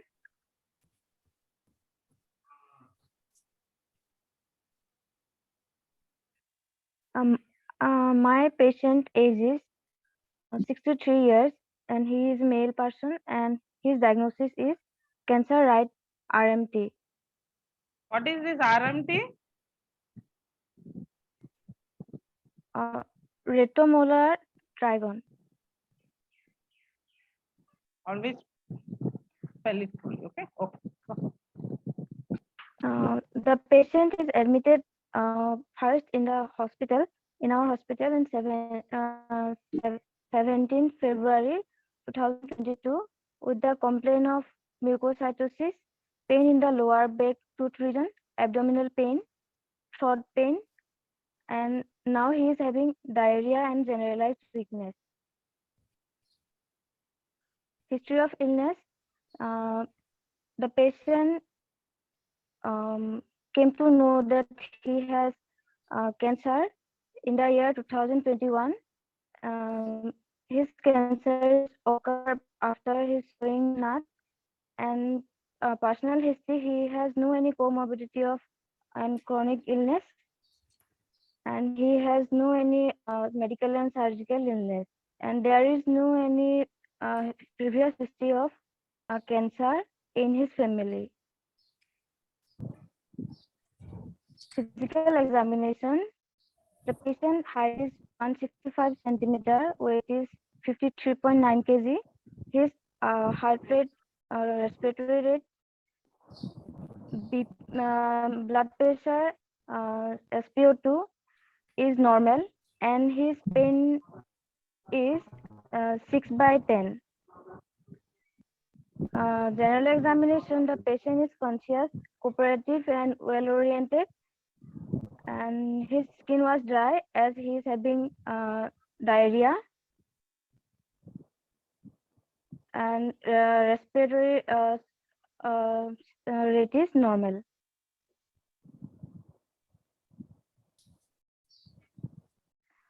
Treatment and significant investigation.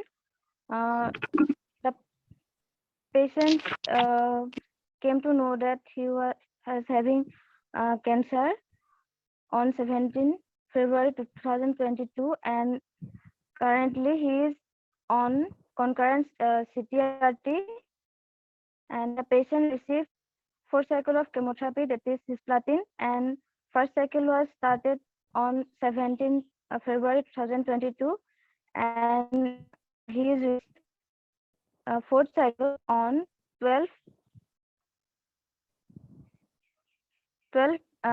May 2022, and the patient is also received radiation. Total cycle is 24, and now he is on opioids. Psychosocial aspect. The patient is from Karimganj. He is living far from his family as their family lives in Dimapur. His elder son is with him, who take care of him, and he is not able to take proper diet because of tendency of vomiting, as he is having mucositis, and they are well aware of the disease and its prognosis. For all this, his son is a businessman, so his business is suffering, affecting from his disease. Medications. The patient is on paracetamol 1 gram TDS, tramadol 50 mg TDS. He is taking morphine 5 mg every 4 hourly, bisoconazole 5 mg SS, and metoclopramide 10 mg BD, ondansetron 8 mg BD, metroxyl 400 mg TDS, Norflox 400 mg TDS, and capsule Evian topical application.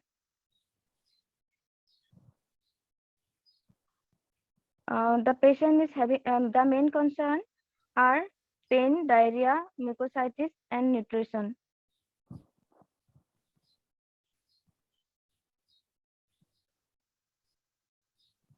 The patient diagnosed with cancer at RMT, and he is on chemotherapy and radiation therapy. Pain management is going on, and supportive management for diarrhea and mucositis is going on.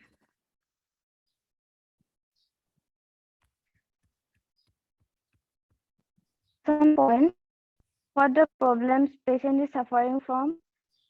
As the patient is patient having pain, so he has problem with this, and he is having mucositis, so he can't able to eat properly. So his nutrition is affected. What can be done for the patient?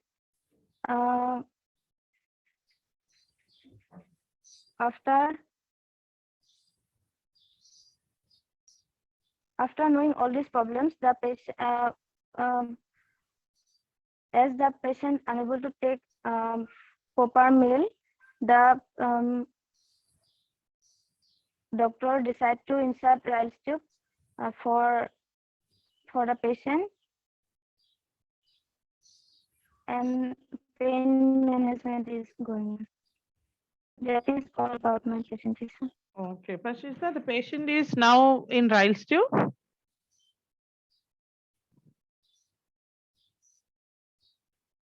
Hello. Yes, ma'am. The patient is Yes, on ma'am. already on Ryle's tube. Okay, okay. And Yes, so ma'am. you people are giving feeds for the patient. Yes, ma'am. Okay. So problems as such, you have put up all the problems: pain, nausea, vomiting, diarrhea, and one more thing was there. Now, what was that? Mucositis. Mucositis. Okay. So what about the oral care of the patient? Yes. For topical Evian application दिया है. नहीं, oral care कैसे ले रहे? See, already patient is having mucositis. Okay. Chemotherapy or radiation has aggravated the things very badly. ठीक है? उसी की वजह से तो है ना? So that will be there because he has to take it. That is on one side. ठीक है? The second thing what I am asking is patient को oral care दे रहे कि नहीं? Yes, ma'am. In what you are giving oral care? क्या दे रहे oral care के लिए? So here patient का oral care is very important.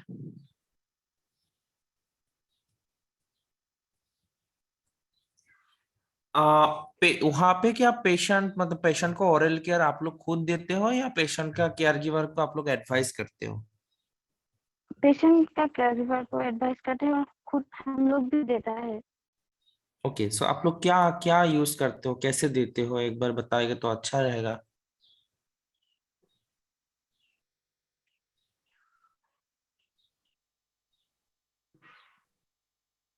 Parishmita क्या दे रहा है आप लोग? होम ये ओरल केयर में क्या यूज कर रहे हैं आप लोग?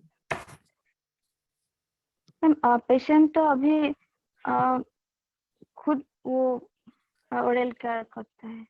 नहीं, किसके साथ ओरल करता है? जैसे कि मैं पेस्ट और ब्रश में दांत साफ करता हूँ, right? In the morning, okay, I brush with paste. We are asking patient क्या करता है? पेशेंट बोलो, पेशेंट क्या यूज कर रहा है? ब्रश यूज कर रहा है, पेस्ट यूज कर रहा है, क्या यूज कर रहा है पेशेंट? कुछ आइडिया है? ब्रश नहीं यूज वो ब्रश यूज नहीं करता है, ये पता है. मतलब वो मुंह नहीं खुल सकता है, ज्यादा थोड़ा सा खुलता है. वो तो रेडिएशन की वजह से मुंह खुल नहीं पा रहा होगा पेशेंट, है ना? या यस मैम. तो फिर भी पेशेंट को ओरल केयर देना पड़ेगा ना? पेशेंट को बहुत स्मेल लगा. Mouth wash, Jayanti Nayak and Anjali has written about mouth wash. Okay, Jayanti, can you tell me what mouth wash you can use? Hexidine mouth wash देते हैं मैम हम लोग. हम लोग तो सोडा सोल सोडा वो देता है. ठीक है, या you can even use soda also, no problem. और कुछ भी नहीं है तो भी देता है मैम. Normal saline. क्या हो गया? डिस्पिरिन गार्गल भी देता है मैम. क्या देता है? डिस्पिरिन गार्गल भी गार्गल करने के लिए देता है. डिस्पिरिन गार्गल, या डिस्पिरिन गार्गल क्यों दे रहा है? वो म्यूकोसाइटिस का वजह से देता है मैम। म्यूकोसाइटिस का वजह से नहीं है, डिस्प्रिन का एक्शन क्या है? नहीं मैम, डिस्प्रिन का तो वो गले में अगर थ्रोट में पेन होता है ना तब डिस्प्रिन जी हाँ, गार्गल जी होता है। Very right, very right, that is the answer. ठीक है, डिस्प्रिन गॉगल्स इसलिए देता है लोकली पेशेंट का दर्द कम करने के लिए। Okay, that is very right. ठीक है, सो ओरल केयर आप लोग सैलाइन यूज करो, सोडा बाइबर यूज करो, नहीं तो जो भी आप लोगों का वहां पर अवेलेबल क्लोरेक्सिन जो भी यूज करो, माउथ वॉश तो देना है। ठीक है, that is one thing. Second thing, जो पेशेंट मुंह खोल नहीं पा रहा है, आपने बोला ना मुंह नहीं खुलता है करके, ठीक है, उनको क्या देना? आप एक काम करो, एक सिरिंज उनको दे दो, बोलो सिरिंज में वो पानी लेगा, मुंह के अंदर फ्लश करेगा, खुला करके फेंक बाहर दे सकता है। नहीं है तो ये दे दो, क्या बता, स्ट्रॉ दे दो। स्ट्रॉ तो रख सकता है, मुंह तो पूरा खुलने की जरूरी नहीं है। ठीक है, उसके साथ भी उन लोग मुंह खुला करके है ना, नहीं तो क्या आता है, जितना इन्फेक्शन रहते रहेगा, इन्फ्लेमेशन, उतना स्मेल भी रहेगा, उसके साथ पेशेंट का पेन बढ़ते जाएगा। ठीक है, तो ओरल केयर बहुत बहुत इम्पोर्टेंट है।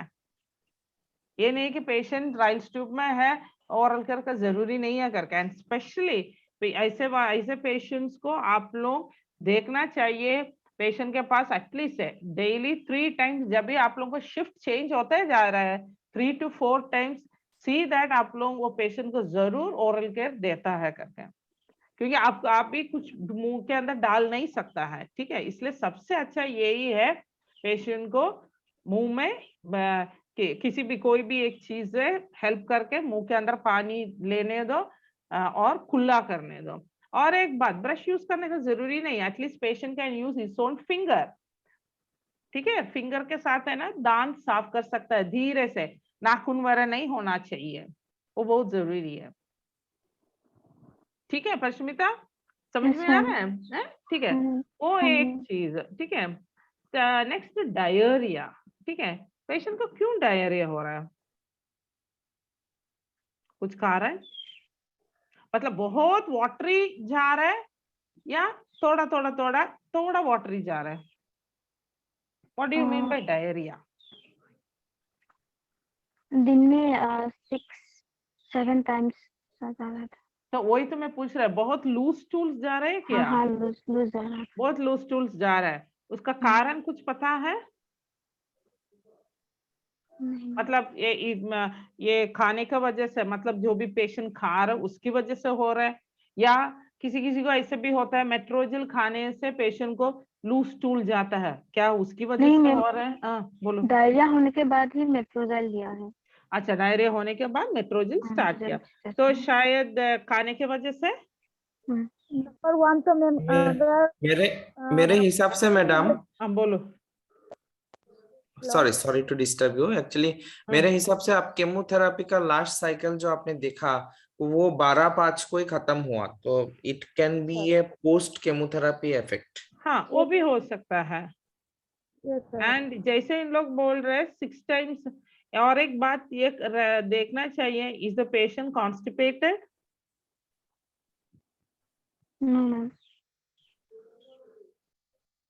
है तो हो सकता है पेशेंट कॉन्स्टिपेटेड था, उसके बाद से पेशेंट को लूज स्टूल हो रहा है।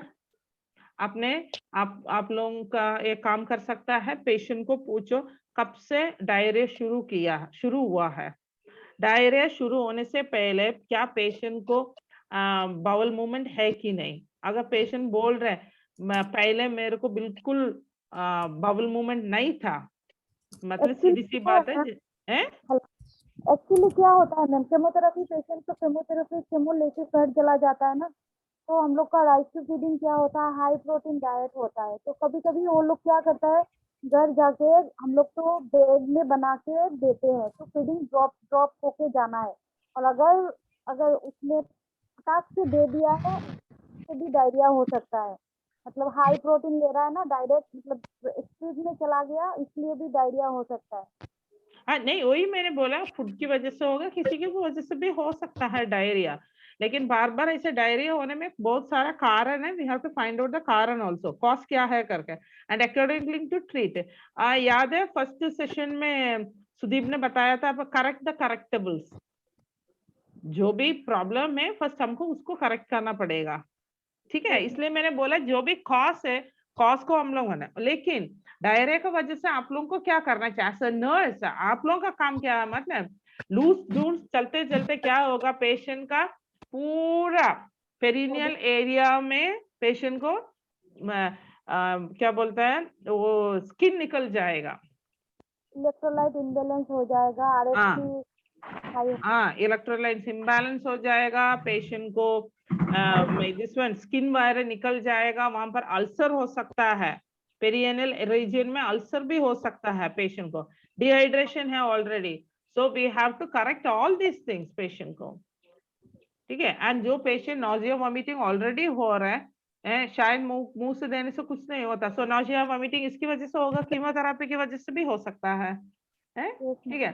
मेरा एक क्वेश्चन है, आप लोग ये भी एमसेट भी दे रहे पेशेंट को, this one also what is that, metoclopramide भी दे रहे, मेटोक्लोप्रामाइड एंड ओंडेंसेट्रॉन एक साथ जा रहा है, ओए एमसेट दोनों दे रहे, फिर भी पेशेंट वॉमिटिंग कर रहे हैं क्या?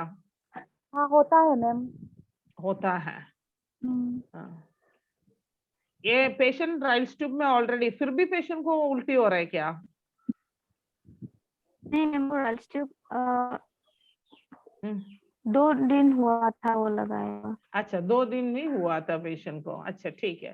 तो नॉजिया वॉमिटिंग भी can be due to chemotherapy, ठीक है, कीमोथेरेपी की वजह से हो सकता है, ठीक है।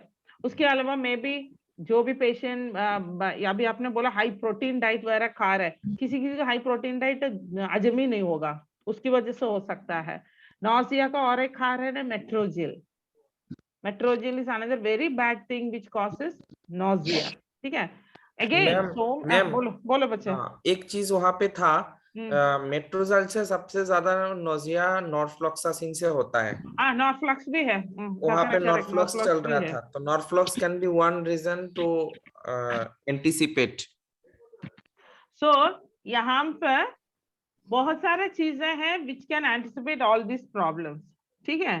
सो एक main thing is correct the correctable, जो पेशेंट को प्रॉब्लम कर रहे हैं शायद हम लोगों को दवा बंद करना पड़ेगा, ठीक है। मेट्रोक्लोप्रामाइड भी बंद करना पड़ेगा, मेट्रोक्लोप्रामाइड भी बंद करना पड़ेगा। मेट्रोक्लोप्रामाइड किस लिए बंद करना है? मेट्रोक्लोप्रामाइड तो उल्टी का दवा है। नहीं मैम, लूज मोशन ज्यादा होने से मेट्रोक्लोप्रामाइड तो जो कोलन को वो करता है ना, अंडरसेंट्रल तो कॉन्स्टिपेशन का वो होता है, साइड इफेक्ट तो कॉन्स्टिपेशन होता है अंडरसेंट्रल, और लूज मोशन में मेट्रोक्लोप्रामाइड हम लोग बंद कर देते हैं। हाँ बेसिकली वो टेक्निकली अगर सोचा जाए तो मेट्रोक्लोप्रामाइड पेरिस्टाल्टिक मूवमेंट को बढ़ाते हैं, तो डायरिया में ऐसे ही पेरिस्टाल्टिक मूवमेंट ज्यादा है, और टेक्निकली वो इट कैन बी मतलब स्टॉप फॉर अ टाइम नहीं। लेकिन फिर भी आप लोग क्या दे रहे हैं फिर पेशेंट? अच्छा ठीक है, और एमसेट है पेशेंट को, राइट? हेलो, हाँ ओंडेंसेट्रॉन है, एमसेट, वही एमसेट दे रहे हैं, ठीक है।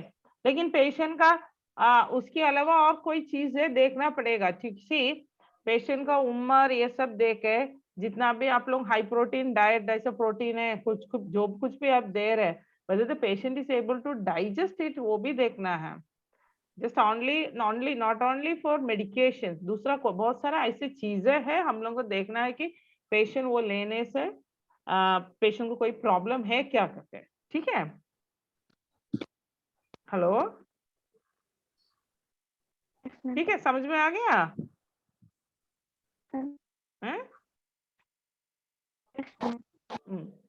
सो आप लोगों का सपोर्ट मतलब सपोर्टिव मैनेजमेंट में सिर्फ ओनली पेन मैनेजमेंट नहीं है, तो पेन मैनेजमेंट किसी ने और कुछ पूछा है? अच्छा this one Sudeep, you have given them the answer. हाँ किसी ने पूछा है कि बेसिकली उसमें कि मैंने पढ़ाया WHO एनालिसिस लैडर में 2 लैडर मतलब स्टेप 2 एंड स्टेप 3 एक साथ यूज नहीं होना चाहिए, बस इस केस में चल रहा है, तो ऐसा हो सकता है क्या, उसने पूछा। तो मैंने उसका जवाब दिया कि basically step 2 and step 3 drugs as per WHO guideline वो यूज नहीं करना चाहिए, बट वो डिपेंड ऑन द कंडीशन। एक फॉर्मूला में सब मैथमेटिक्स सॉल्व होता है, बट कुछ चीजें होता है फॉर्मूला के बाहर, तो वो जो आप लोग फॉर्मूला के बाहर वही होता है। आप लोग अपना डॉक्टर को पूछ लेना, ठीक है, कि हम लोग का ऐसे सिखाया है तो यहाँ पर ऐसे दे रहे हैं कि उसका क्या है करके आप लोग पूछ लो, ठीक है। और भी एक कारण हो सकता है मैम वोमिटिंग का, उसमें ट्रेमाडोल और मॉर्फिन एक साथ लिखा है। हाँ हो सकता है, मैंने यही बोला ना, बहुत सारा कारण है, बहुत सारा कारण है पेशेंट को जिसकी वजह से नॉसिया वोमिटिंग हो सकता है। मैंने ट्रामाडोल लिया, मुझे मालूम है ट्रामाडोल लेने का थोड़ी देर के बाद ना ऐसा लगेगा कि जैसे कि हम आसमान में उड़ रहे हैं, बहुत नॉसिया हो जाता है। हाँ एक्चुअली इसलिए मैम ने एक वर्ड में बताया कि correct the correctables. Correct the correctables, that is the main thing. जो करेक्ट होना चाहिए उसको करेक्ट करो। तो उसके लिए पेशेंट के पास बैठना पड़ेगा, you have to communicate with the patient. बात करके हम लोगों को पता चलेगा कि एक्चुअल क्या प्रॉब्लम है। हम लोग आप लोगों को मालूम होना चाहिए, पेशेंट पता होना चाहिए पेशेंट क्या मेडिसिन खा रहे, क्या डाइट खा रहे, डाइट में क्या क्या ले रहे, कितना ले रहे, ये सब you have to find out, ठीक है। ओके। और any other question? Parishmita, you have any question?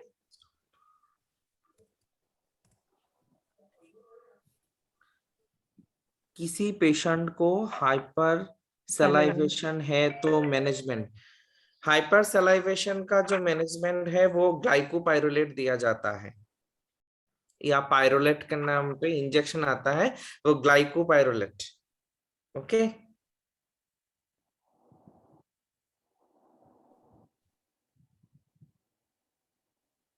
या ग्लाइकोपाइरोलेट, ये कितना में कितना NS, वो बेसिकली ग्लाइकोपाइरोलेट सबक्यूटेनियस दिया जाता है, उसमें NS का कोई जरूरत नहीं है। एंड वो IV भी यूज कर सकता है, बट बेसिकली वो डाइल्यूटेड फॉर्म में देने से हो गया। इसका ऐसा कोई खास कोई गाइडलाइंस नहीं है। यूजुअली और एक बात है, जो पेशेंट्स मॉर्फिन में रहता है हाइपरसैलिवेशन बहुत कम होता है, क्योंकि मॉर्फिन ड्राइनेस करता है। यस, उल्टा पेशेंट को बहुत मतलब पानी पीने का मन करेगा। हाँ या लेकिन हाँ ऐसे भी हो सकता है कि पेशेंट्स का पूरा ये रेडियस ये सब खत्म हो गया तो हाइपरसैलिवेशन हो रहा है, ये भी बोल सकता है। yes. लेकिन यूजुअली ट्रामाडोल नहीं, मॉर्फिन खाने से ड्राई माउथ होता है, अदरवाइज ग्लाइकोपाइरोलेट यू कैन यूज। किसी को और कुछ डाउट है? Slide share can be stopped, so and किसी को कुछ भी डाउट है तो आप लोग पूछ सकते हो।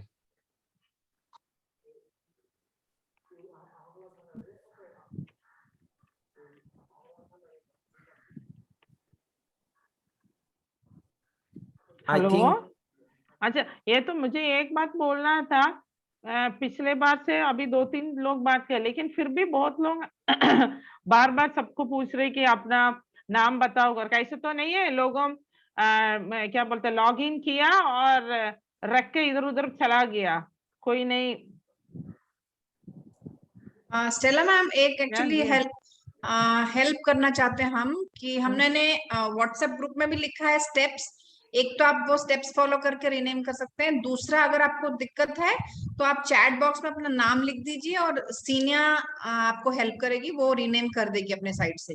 हाँ। लेकिन रीनेम जरूरी है, बिकॉज स्टेला मैम भी लास्ट टाइम भी बोले थे और इस बार काफी चैट बॉक्स में हम लोग लिख रहे हैं, व्हाट्सएप में लिख रहे हैं, अटेंडेंस के लिए जरूरी है, प्लीज आप इतना कर दीजिए, चैट बॉक्स में अपना नाम लिख दीजिए, ठीक है।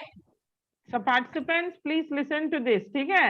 आप लोग है ना लॉग इन करके है ना उधर उधर मोबाइल ये आपका लैपटॉप रख के इधर उधर घूमना नहीं है, क्योंकि बहुत देर से सुनंदा और पैलियम से उन लोग पूछते जा रहे रियलमी कौन है, रेडमी कौन है, ऐसे ऐसे पूछते जा रहे हैं। अभी क्या अनुबाला, गैलेक्सी, शिल्पा कुरी कंटिन्यू अटेंडेंस है ना, अटेंडेंस बहुत जरूरी है।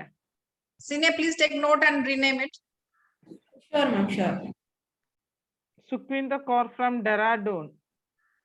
तो पिछले बार भी मैंने आपको बताया, प्लीज आप लोग अपना नाम लिखो, मैं इधर से ये सो एंड सो पर्सन है करके, और उसके साथ भी ये भी लिख दो जो भी क्या बोलता है, जैसे कि मोबाइल वगैरह यूज करने के टाइम सिर्फ मोबाइल का नाम आता है उसमें, वीवो, गैलेक्सी, रेडमी, क्या यूनिवर्सल, ऐसे कुछ आता है, सैमसंग सब ना, किसको मालूम है कौन सी है सैमसंग क्या करके, तो इसलिए आपका नाम डालो। जब अगर वीवो यूज जो कर रहे हैं उन लोग लिखो वीवो 1 स्टेला, ऐसे नाम लिख दो तो इजी हो जाता है। गैलेक्सी रचना ऐसे करके, अभी ये देखो गैलेक्सी A12 अनुबाला लिखा है। मैम आप बोलो। वहाँ पे कुछ कोई है कि पिछले 3 सेशनों में मैंने कभी भी उन लोगों को वीडियो ऑन करते हुए नहीं देखा, सो आई थिंक हम लोग शायद उनको पिकअप करें एंड एक एक को कुछ क्वेश्चंस पूछे जो सेशंस खत्म हुए कि क्या समझ में आए, that will be the better. कौन है? पूछ लो कौन है, उठाओ। नहीं, बेसिकली सर कहना चाहते हैं कि बीच बीच में वीडियोस तो ऑन रहने चाहिए, हमको पता तो होना चाहिए कि कौन हाँ एटलीस्ट सुन रहा है, ऐसा नहीं होना चाहिए कि आप वीडियो सेशन में लॉग इन हुआ और अपना वर्ड का काम कर रही हो, किधर तो काम कर रहे हो, कोई तो खाना बना रहा है, ऐसा थोड़ी होना चाहिए। मैं निकल गया आज से। प्रियरंजन हंस रहा है। बेसिकली ऑनलाइन सेशन में ऐसा होता है। नहीं वो तो मुझे भी मालूम है, इसलिए मैंने भी बोला, क्योंकि ज्यादा दूर जाने का जरूरत नहीं है। जब मेरा ही मीटिंग चलता था तो मैं मीटिंग में हेडफोन लगा के मैं आराम से खाना बनाता था। Hello ma'am. हाँ जी, कौन है? गैलेक्सी A2 कोरो, ये कौन है? गैलेक्सी नाम बोलो, नाम बोलो, नाम बताइए, नाम बताइए आपका। दीपाली क्षेत्री। हाँ दीपाली क्षेत्री, देखा तो दीपाली आप लोगों का ऐसे लिखना चाहिए, गैलेक्सी A2 को और दीपाली क्षेत्री, तो उनको मालूम पड़ेगा। अच्छा ठीक है, अभी सभी लोग वीडियो ऑन कीजिए, अटेंडेंस के लिए हमको एक पिक्चर लेना है। Everybody please. आपका क्या डाउट है, पूछ लो। मैडम हमारे पास एक कैंसर का पेशेंट है। बोलो बोलो। तो उनको राइस ट्यूब डाली है, तो इस साइड से स्वेलिंग आई है, उसको क्या देना चाहिए? क्या देना चाहिए मतलब आप खाने के बारे में पूछ रहे हैं? नहीं, टैबलेट के बारे में।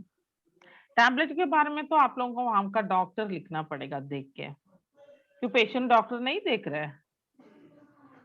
नहीं, रेफर किया है हमारे पास, डॉक्टर ने रेफर किया है। ये संस्था है, स्नेहदीप संस्था है, यहाँ पर रेफर। आप जो बोल रहे हो कि इधर पे ग्रोथ है या फिस्टुला है, क्या है? नहीं वो सूजन है बोल रहा है।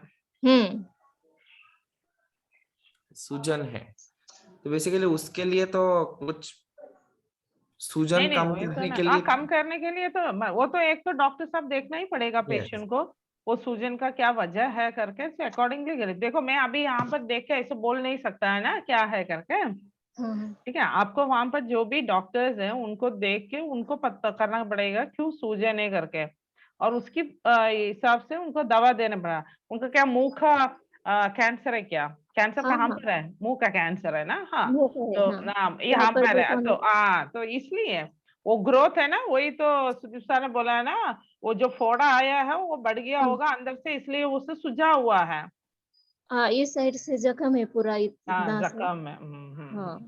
तो उसकी वजह से होगा हुआ है ना? हाँ इसकी वजह से होता है, उसके वजह से कुछ नहीं कर सकता, क्योंकि ये जितना भी ऐसे फूलेगा ना तब क्या होता है, आसपास जितना भी हमारा नर्व्स है, ऑर्गन्स है, सबको दबा देता है तो वहां पर फूल जाता है, ठीक है। तो वो ग्रोथ है, ठीक है, उसको हम है ना अभी तो कुछ नहीं कर सकता है, ठीक है। एक तो एक टाइम निकल गया होगा तो उन लोगों ने कोई ट्रीटमेंट वगैरह नहीं लिया होगा, सही लिया? उसका ऑपरेशन हो गया है मैम। अच्छा ऑपरेशन हो गया।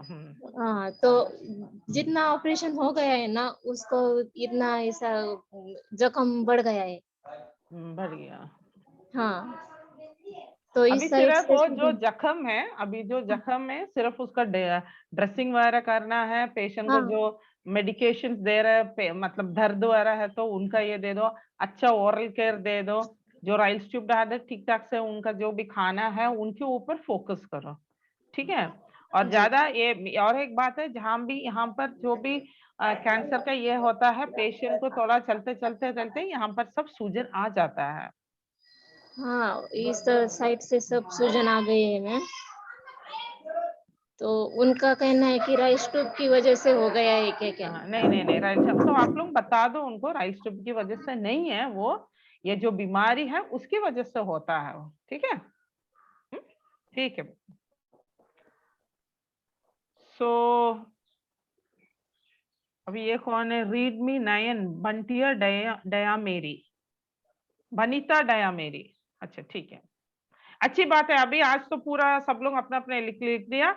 Okay, so thank you all so much participants and Sudeep, thank you so much. Please आप लोगों को फीडबैक दे दो, और आप लोगों को जो भी